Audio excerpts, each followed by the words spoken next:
শিশুদের হাতে ঠান্ডা স্বপ্ন তুলে দেওয়ার আড়ালে চলছিল ভয়ঙ্কর খাদ্যবাহিত বিপদ।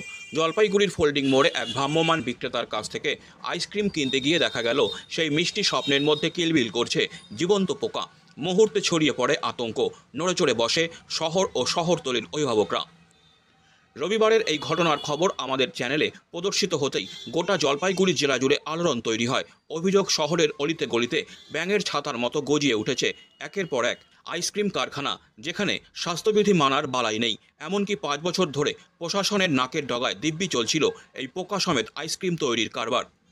সোমবার জেলা প্রশাসনের নির্দেশে খাদ্য সুরক্ষা দপ্তরের আধিকারিকেরা অভিযুক্ত কারখানায় হানা দেন। সঙ্গে ছিল মোবাইল ল্যাব। জেলা কনজিউমার অ্যাফেয়ার্স দপ্তরের অ্যাসিস্ট্যান্ট ডিরেক্টর দেবাশিস মণ্ডল জানান, অনেক ত্রুটি ধরা পড়েছে। এদের কাগজপত্র ঠিক থাকলেও আইসক্রিম তৈরির নিয়ম ঠিকমতো মানা হচ্ছিল না। প্যাকেজিং করার নিয়ম একেবারেই মানা হচ্ছিল না। কারখানার পরিবেশও খুব খারাপ। আজ বেআইনি এবং মেয়াদ উত্তীর্ণ রংসহ বেশ কিছু সামগ্রী নষ্ট করা হয়েছে। নমুনা সংগ্রহ করে পরীক্ষার জন্য কেন্দ্রীয় গবেষণাগারেও পাঠানো হচ্ছে। জনগণের কাছে আমাদের আবেদন, এরকম কারখানার খোঁজ পেলে আমাদেরকে জানান। প্রশাসন অবশ্যই ব্যবস্থা নেবে। পাওয়ার পরে আমরা দেখেছি এই যে একটা ভীত সন্ত্রস্ত পরিবেশ তৈরি হয়েছে কিছুটা। তো আমরা অনারেবল এসডিও এবং ডি ম্যাডামের অর্ডারে এখানে এলাম, দেখলাম এবং কিছু টেস্ট আমাদের যে মোবাইল ল্যাব আছে ওখানে আমরা করেছি, কিছু রিপোর্ট পেয়েছি। আর যে টেস্টগুলো এখানে হবে না সেগুলো আমরা আরও সেন্ট্রাল ল্যাবরেটরিতে পাঠাচ্ছি। সেই টেস্ট আসার পরে আমরা পরবর্তী পদক্ষেপ নেব। তার আগে আমরা যে মালগুলো ভীষণ অস্বাস্থ্যকর পরিবেশে আছে এবং নিয়ম মেনে রাখা হয়নি, প্রিজার্ভ করা হয়নি, সেগুলো আমরা ডিস্ট্রয় করলাম। আর কি দেখলেন স্যার, মানে আপাতত তো ক্ষতিকারক অস্বাস্থ্যকর পরিস্থিতিতে এটা তৈরি হচ্ছিল। এনভায়রনমেন্ট একদমই ভালো ছিল না। না লাইসেন্স আছে, ফুড লাইসেন্স আছে, ট্রেড লাইসেন্স আছে, পেপার ঠিক থাকলেও পরিবেশ ভালো নয়, এবং যে কারণে এখান থেকে কোনো অ্যাক্সিডেন্ট ঘটে। জানা গেছে যে রঙের পরিমাণ এখানে বেশি দেওয়া হতো। হ্যাঁ, রঙের পরিমাণে, রং তো আমরা সমস্ত নষ্ট করে দিয়েছি, যেগুলো বেআইনি রং ছিল বা এক্সপায়ার করে গেছিলো। আর যা বোঝা গেল যে এরা ওই লেবারের উপরেই ভরসা করতো, ফলে নিয়মকানুনে কিছু ভুল ছিল। বাচ্চাকাচ্চাই বেশি খায় গরমের সময় আইসক্রিমগুলো।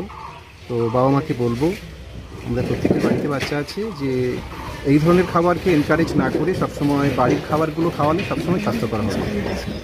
তবু অনেক সময় খেয়ে নেয় বাচ্চারা, তো সে ব্যাপারে এই খাবারগুলো যাতে ঠিকঠাক থাকে আমরা কোনো কি ফাইন করবেন ওনাকে নাকি করবেন দেখি। টেস্ট সব কমপ্লিট রিপোর্ট আসুক, ফুড সেফটি ডিপার্টমেন্ট থেকে এটা ব্যবস্থা নেওয়া হবে।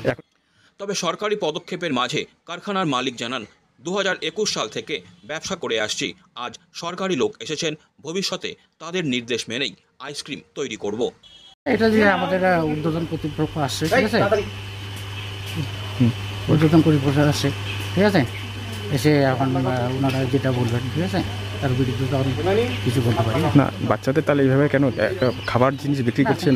যেটা এখন যেটা কি হয়, এখন ওনারা যেটা বলবেন সেটাই বলবেন। ভুল হয়েছে আপনার কি? হ্যাঁ, আচ্ছা, তাহলে যে ওনারা উদ্বোধন কর্তৃপক্ষ যারা আসছেন যেভাবে করছে, ওদের নিয়ম অনুযায়ী যেভাবে করতে বলবে সেটাই করছে। কত বছর থেকে আপনি এই ব্যবসা করেন? কত, এই 21। কারখানার এক কর্মী বরুণ রায় আবার দায় এড়িয়ে বলেন, হয়তো লাইটের পোকা পড়ে গেছে, মেয়াদ উত্তীর্ণ মালপত্র এমনিই রাখা হয়েছিল, পাশে নতুনও আছে। আপনাদের এই আইসক্রিমের থেকে দেখা গেছে পোকা বেরোয়েছে, আজকেও এসে দেখা গেল নোংরা এবং পেপসির ওখানে পোকা আছে। এগুলো আপনারা পরিষ্কার বা পরিচ্ছন্ন কিছু করেন না? পরিষ্কার করা হবে, যেগুলো দেখছেন পরিষ্কারের জন্যই নামানো হচ্ছে। লাইটও তো নেই, পোকা তো ভাসছে। না, এটা তো প্যাকেটের ভিতরে, বাইরেরটা বাচ্চারা চাটলে কি পোকার কিছু যাবে না? না, এটা তো ধোয়া হয়। পোকা থাকবে কেন, মানে থাকবে কেন পোকাটা? পোকা দিয়ে কি আইসক্রিমটা বানানো হচ্ছে? পোকা দিয়ে তো বানানো হয় না, হয়তো লাইটের পোকা পড়েছে। এটা তো লাইটের পোকা না, এত বড় বড়। আজকে ওনারা তো এসেছিলেন, কথা বলুন, কি করবেন তাহলে? আপনাদের তো যে সমস্ত ওষুধপত্র ব্যবহার হয় সেগুলো তো দেখা যাচ্ছে যে ডেট চলে গেছে। তো যারা খাবে তারা তো একটা বিপদের মৃত্যুর মুখে যাবে, তবুও আপনারা এই কাজ করে যাচ্ছেন কিছু লাভের জন্য। না, কিছু নেই, এটা আসলে এগুলো ওই গত বছরের ছিল, তো ওখানেই আছে, ওগুলো তো আমরা ইউজ করছি না। এই যে দেখছেন এখানে আছে নতুন আবার। স্থানীয় বাসিন্দাদের মতে, রবিবারের ঘটনা প্রকাশ্যে আসার পর প্রশাসনের তৎপরতা শুরু হয়েছে। প্রশ্ন উঠছে, এতদিন কোথায় ছিল নজরদারি?